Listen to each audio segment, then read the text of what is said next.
It's early morning on the top of the Bombays, where we meet up with Neil Wood and his new ride, the International Lonestar. Probably the only one outside of North America. From Neil's yard, it's a quick trip over the road to Wholesome Bombay Quarry for a quick load of aggregate destined for Allied Concrete Penrose.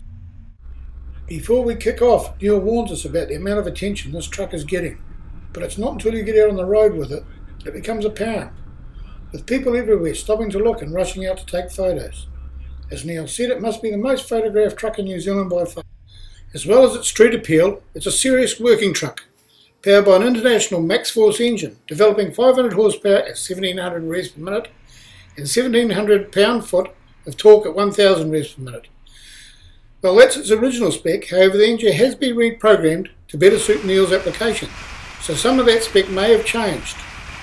On the back and towing along behind is a great Transfleet alloy tipper body and 4-axle trailer, both attractive and very practical. After we tip off at Penrose, we head out to Whitford and the Fulton Hogan quarry for a load back to East Tamaki to one of Fulton Hogan's yards. It's great to get behind the wheel of this rare truck, and I'm immediately impressed with the great right-hand drive conversion carried out by New Zealand distributors into truck distributors. It's a tight spot to tip off, like so many intercity yards, but the great setup of the Transfleet trailer and a bit of long-forgotten tipper driving skills sees the load off without unhooking the trailer. No sweat to an old tipper driver, despite it being too many years to remember since I last did this for a living.